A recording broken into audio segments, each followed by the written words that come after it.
welcome to this very loud episode of Artisan Electrics.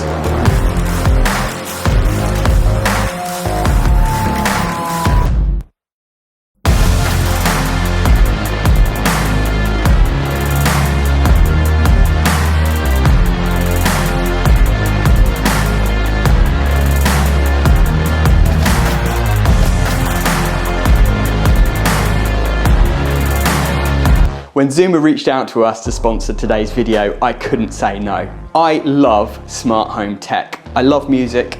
I love smart lighting. But the problem is, you end up with loads of different apps, cables, wires, speakers, lights, and it can end up in one big techie mess. Zuma have done something genius. They've combined a smart speaker and a smart light into one. But you might be thinking, is this just another one of those cheap, poor quality, gimmicky products that sounds like a great idea, but in reality is a load of rubbish? Well, I'll let you decide that by the end of the video, but I will say this speaker was designed by audio royalty. This speaker was designed by the person who designed the Bowers & Wilkins Nautilus speaker, one of the most insane, expensive, beautiful speakers on the market. He came up with this. Comment below if you know who it is. In this video, I'm going to show you how to install these. One, in the case of replacing existing downlights, and two, in the case of a complete fresh installation to replace different light fittings or install a brand new light fitting setup. Make sure you like and subscribe, and we'll be putting a secret little code in today's video. Keep an eye out for it, and if you find it, comment below with the secret code along with where you would like to install these smart speaker lights, and you could be in with a chance to win a bundle worth over £1,000 of these amazing speakers. Make sure you watch to the end of the video because we're going to do an audio test between this and this, a HomePod, and see which turns out best. So we've got 5 of these going in the ceiling to replace 5 existing recessed downlights.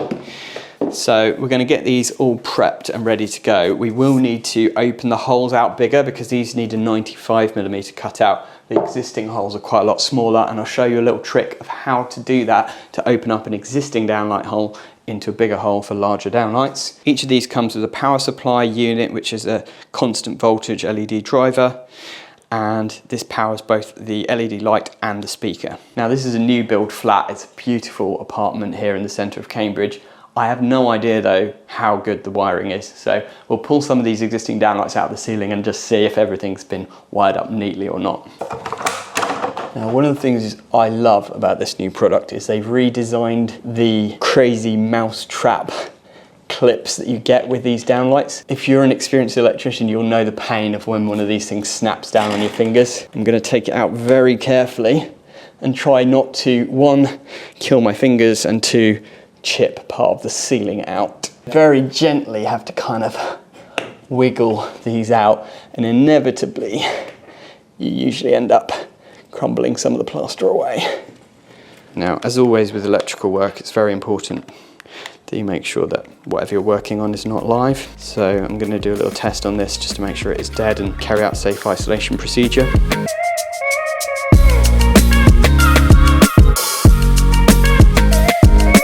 So before we get too carried away, we're going to whip all the other ones down as well, because I'm slightly worried that if they've put one of them right next to a joist, we're going to have to move them all a certain direction, and therefore we need to know that in advance before we open that hole up and find that that one's next to a joist and we have to shift it. If your existing holes are not big enough to actually fit that through, you will need to open the hole out first before you connect the driver, otherwise you're not going to be able to slide it into the ceiling to cut your hole out. So there's a little top tip for you.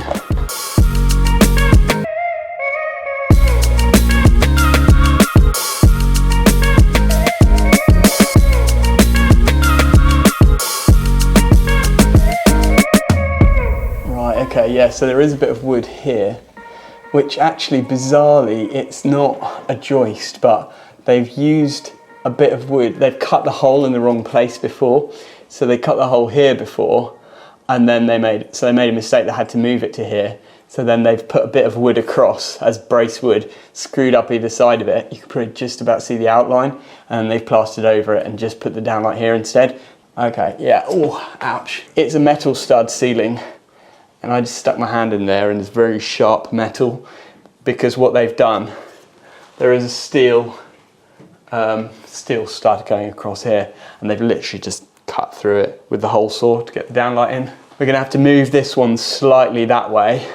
It's going to be fun, shall we say. So you might then wonder, is this a DIY job, or should you get a professional electrician to do this? In this case, it's a straight swap, so technically you could do it as a DIY person. It doesn't need a certificate, but I would say that there are little nuances that do make it trickier than you might imagine, so it's probably worth getting a qualified electrician to do it for you. And Zuma do have an installer program where companies like us can come in and do the installation for you. So the other thing you want to be careful of is the depth, because you do need a fair amount of depth for these. You want about 140 mil depth at least in order to fit everything in neatly, and not all ceilings are that deep. Fortunately, in this case, our existing downlights are pretty much the same depth. So we're absolutely fine here, but it is worth checking that. And an easy way to do that is if you've got a measuring stick like I have, which might be today's tool of the day. I'll leave a link in the description where you can get one of these. So here we have 175 millimeters, 17.5 centimeters. So that is absolutely fine. So I'm going to try this for the first time today. Apparently this is a device. It's called the HCD, Sleek Time Saving Device. And it's designed for this exact situation where you basically need to open up an existing downlight hole a bit bigger. How do you line your hole cutter up without it jumping all over the place? Well, apparently this is the solution. So the idea with this one is for smaller holes, this is for bigger holes. That will basically fit in there, and it will just stop our hole saw from jumping around. So we've got our 95 mil hole saw, which is the correct size hole saw for these, but it is a struggle to find them actually. It's not a very standard size, so I was fortunate that one of the local wholesalers did have some. I'm going to take my arbor out, and then I'm going to put this in instead of it, with this spring inside like that. And then that slides in where the arbor goes. If I have it about like that, it's just inside, that will stabilize my hole saw in the hole, and that should push in and enable me to cut out the larger hole. The other thing I've got is this, which is called the DADE, D-A-D-E, Dust and Debris Eliminator, and it just eliminates all of that dust from falling down in your face when you're cutting holes in a ceiling. So again, really good kind of tool to just stop you getting mucky and stop you having to wear a mask and stuff like that when you're drilling out these kind of holes.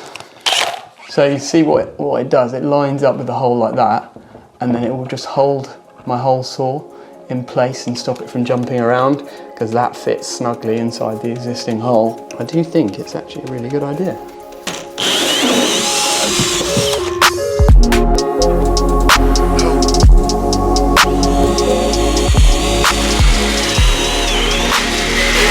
So I'd say this tool is good if you just need to go straight, but if you need to go at an angle, it's a bit tricky. Probably wouldn't recommend it for that. But if you're just opening holes up that are very simple with nothing next to them, spot on. Okay, so cheeky shout out to hole saw centering device. It is what it says on the tin. Great little tool. I think there's an Instagram that you can go and follow. Put a link below for that. So all the holes are cut, so let's get our first lights in.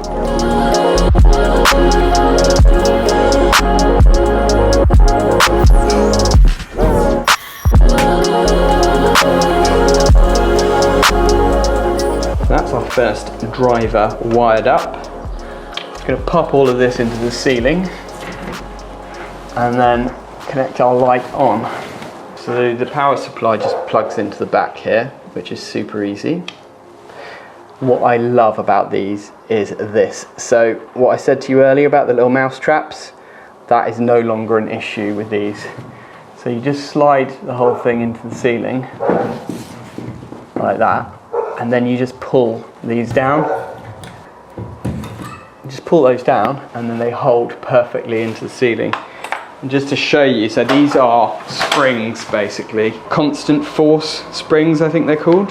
Push this in and it rolls back up again, and then you can easily slide the light out. And then when you're installing them, you just pull that and it rolls up, and that just creates pressure between the ceiling and the plasterboard, and holds it really firmly in place without you getting that whole mouse trap effect and it snapping down on your fingers. So really great little invention, that. I love it. I'll just show you how to adjust these. So I've lined this up in a certain way, but if you've got the square bezels, that's not actually going to be lined, so you might need to adjust it. So as I mentioned to you, you just push these in like that. See that? That's loosened that side. And then push this side in. That loosens the other side, then it's completely loose again, and then we can just line it up however we want it. So if I try and make them all the same, just for OCD's sake, I'll line them up like that, and I'll make the little LED light on the right hand side. I think that'll be perfect. Now another thing I love about these is the bezels, they just magnetize on. So there's no like twist lock or anything, you just literally gently hold it on, turn it to a certain point, and it just magnetizes on, and it looks absolutely gorgeous. Then to take it off, you can just pull it off. So that was super easy. I'm not going to let you sit through watching me do all 5 of these, so we'll jump to a time lapse, we'll get all of these in, and then we'll do the slightly more complicated next install, which is brand new from scratch, running in new cables.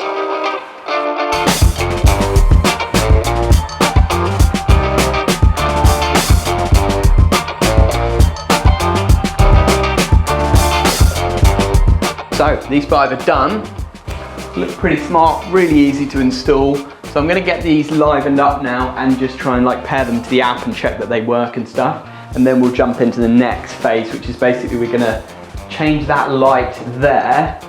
We're going to get rid of that because it's not even in the middle of the table or anything. We're going to get rid of that and then probably put 1 or 2 of these spots above the dining table. And we're going to try and put a couple in the bathroom as well.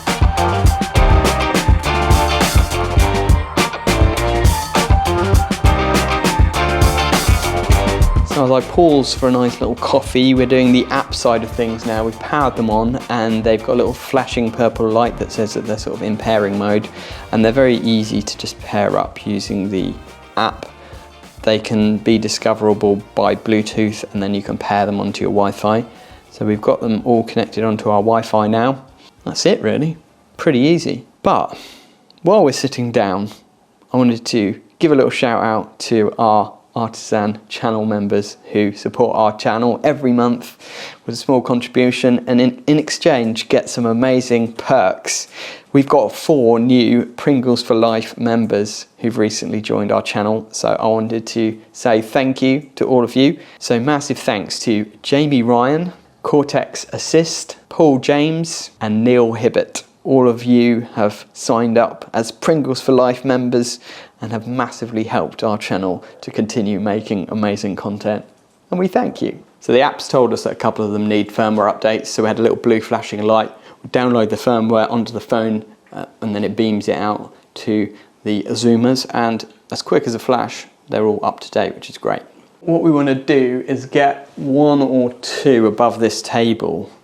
Now I'm not sure how many to put above here. I'm using my electrician's intuition. But the great thing is, if you're not an electrician or you want to, do it properly, Zuma do have a configuration tool where you can basically put in the dimensions of your room and stuff, what type of room it is, and tell you how many speakers and how many lights you need, and kind of roughly how to lay them out, which is great.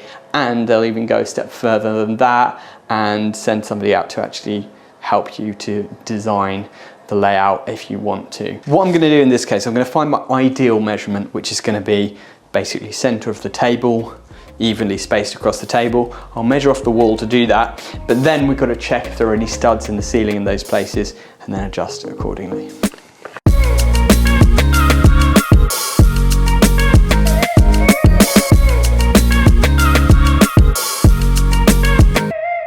So this is the ideal place for the center of our lights according to my measurements, but what I want to do now is look by eye and just see, do they line up to the middle of the table? Do they look all right in terms of distance from the wall, etc.? I think they do. Now the biggest question is, are there any studs in the way? Welcome to the Stud Buddy. This is my best friend when it comes to finding studs, and I did a video about this. I'll leave a link to it somewhere up here. Basically, this fine studs, but it's not powered at all, it's non-powered. You just swipe it over the ceiling and, oh, it's found a stud. So it seems like we've got a stud here. Okay, I've got another one there. And then we do have a screw here next to this one. And there's another one here. So I think that they are spaced about 25 centimeters apart going this way. Right, what do you reckon, guys? Before I drill this, knowing, for our regular viewers who know how I don't have much luck with these kind of things, do you reckon there's going to be a choice there or not? Cameraman says, what is the worst that can happen? Well, the worst that can happen is there's a water pipe right above here, and I drill through and water sprays everywhere.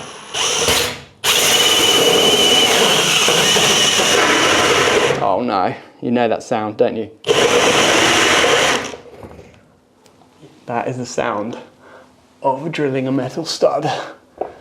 Oh no. Right, there we go. Oh wow, there is a water pipe. Oh my goodness. I was joking, but I literally nearly did drill into a water pipe. That is nuts. I actually said that as a complete joke, thinking there would never possibly be any water pipes above the ceiling. Well, you guys saw it first here on Artisan Electrics channel.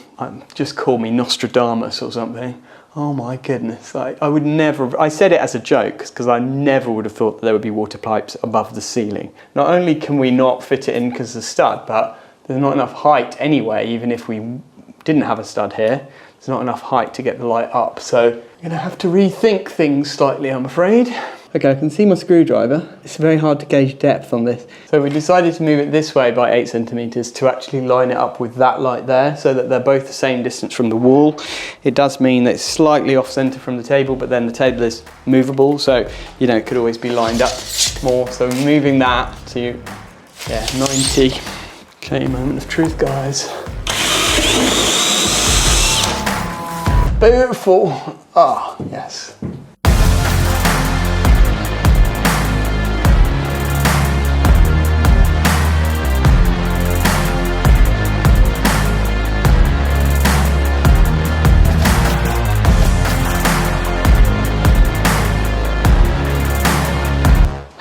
So that's all done, and I was just mentioning to our cameraman, I just said a little line from a favourite show of mine, Flight of the Conchords. If you haven't seen it yet, you have to check it out, it's hilarious.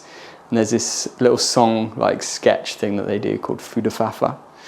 It's hilarious, I love it. Let me know in the comments if you like Flight of the Conchords too. Is this the most hideous bathroom light you've ever seen? Oh, isn't that nice? Why don't we change it for a beautiful smart speaker light so that our customer can sing in the shower? Look at all the flora and fauna in there. That's what happens. And now we're gonna fix it. Look at this.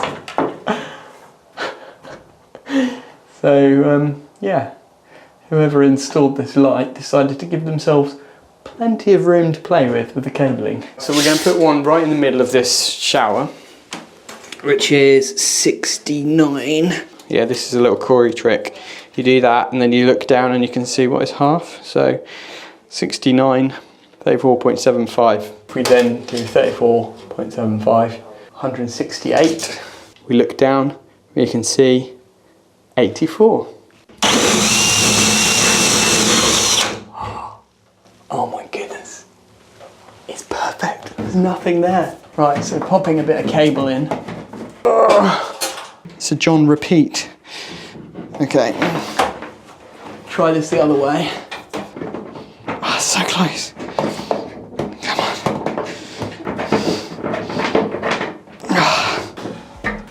Oh yes, we have cable. So now for this, I'm gonna basically go in the center of this space, which hopefully is the center of the mirror. If it's not, then I will just do it center of the mirror anyway.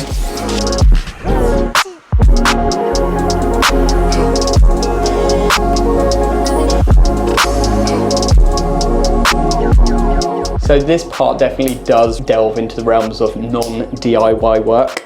2 reasons. One, we're making an alteration to the wiring here. We're not just doing a straight swap like for like in terms of LED light for LED light. We're actually adding points on the circuit. Secondly, we're doing work in a bathroom which is notifiable under the building regulations because it's what's called a special location. Any alterations or additions in a bathroom need to be approved by the council essentially. So we as electricians will self-certify this work and we'll fill out a building regulations notification form for the customer. So you definitely can't do the lights in your bathroom if you're not a qualified electrician, just so you know. So this is a Shelly Wi-Fi relay switch. And basically the idea behind this is we'll use our traditional switch to create a little signal that goes then from this to our lights to switch them on and off remotely. We've got our switch line coming out of the outgoing terminal. We're going to bridge between permanent live and incoming. Obviously you need a fairly deep switch box to be able to fit this in. You can just leave them on permanently and then switch them with the app, but I think for convenience purposes it's quite nice to be able to have a traditional switch to be able to use as well. So neutral will go in there, and then our permanent live will go in there, and then we need another little bit which will come out of the switch side of the switch. I'm just bobbing this in temporarily into this connector block just so that we can get this programmed and working, and then once we know it's all working properly, we will do it in a Wago. All the keyboard warriors, I can hear them screaming in my ear, why don't you change that for a Wago? We will, don't worry. So this switch is absolutely genius. I've programmed it all in the Shelly app. It's fairly easy. What you do is you can program it to do pretty much anything. So we've programmed it to send a signal to a specific URL, which is the IP address of the lights, and it will turn them on and off remotely. So now when we flick this switch, the lights fade off, and then we flick it again and the lights fade on. And even though that center light above the table is on a completely different cable to the other lights, they all switch on and off together, which is really, really nice. So it's a cool way to get around it, that now we can even switch off, they're still powered up, and we can still play music through them. So we avoid that whole powering down situation. And we'll do the same in the bathroom. We'll put one of these in a little junction box above the lights, and then from the pull switch, we can have it turning the lights on and off as you would normally, but have the speakers working all the time. Now you might wonder why I'm wearing a silly hat. Well, it's not a silly hat. It's actually what's called a fire hood. So a question you might think about asking about these lights is, are they fire rated? And the answer sadly is no. It's one of the only few downsides I can find to these, really, is that they're not fire rated, which means that if you are installing them in a ceiling that is a fire barrier, which we're not here, but say it's like a partition ceiling between two floors of a building and there's living space above, you would actually need to put these fire hoods in. What happens is these, in the event of a fire, these maintain the fire barrier of the ceiling. They're a bit of a pain to fit, to be honest. Let me know in the comments if you've ever fitted one of these. I remember doing these when I was an apprentice, but I must admit I haven't fitted one for a very long time because most recessed down lights are fire rated now. However, you know, you can't have everything, and with these they're not fire rated, so it's just something that you need to think about, is getting some fire hoods if you are putting them in a fire barrier ceiling. Fortunately, we're not. So we can get rid of those. I've decided to go and change things up slightly and use a whisker box here, and the reason is I want to put one of these in the ceiling and I don't want to just leave it hanging. So I can put it inside the whisker box in this case, and then this will do the switching for these particular lights. We've got our wireless module, we've got all of our connectors. It is a little bit tight, but it will do the trick. You may have noticed a mistake here, or is it a mistake? I've left a spare gland. This is a trick that a lot of people do. Just leave yourself a gland for future. You can use that in future if we ever want to add another cable.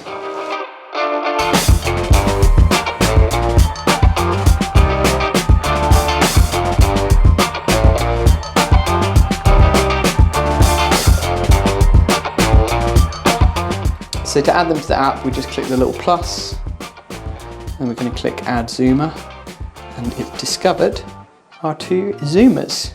Connect Wi-Fi, and then this is the bathroom, and they are connected. So disclaimer, we are not audio technicians, but this is our bodge up, hash up version of an audio test between an Apple HomePod and the Zuma Lumisonic speakers. So we've chosen our song very carefully. We're going to hit play at 1 minute on this song. So we'll do the HomePod first, and then we'll do the Lumisonics. So this is the HomePod.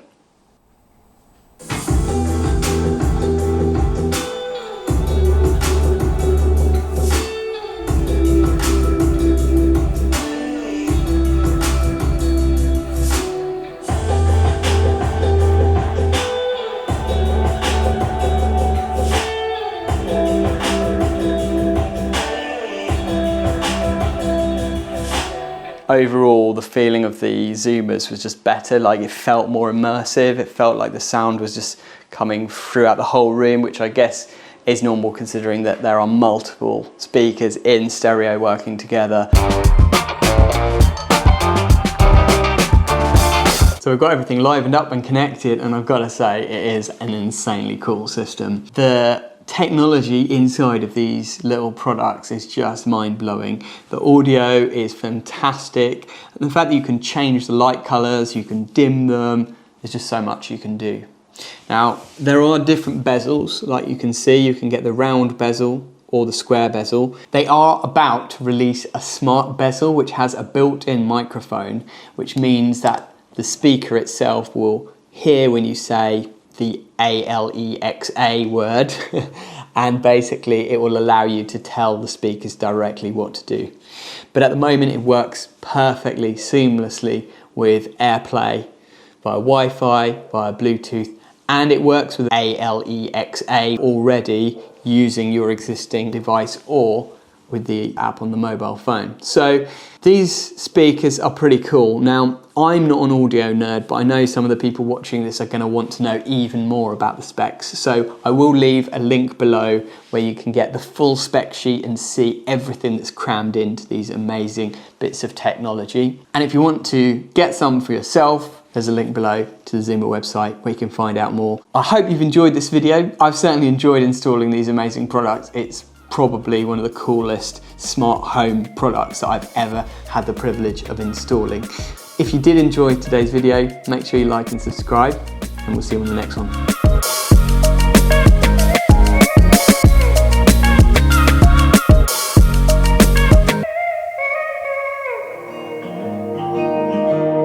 Sounds amazing.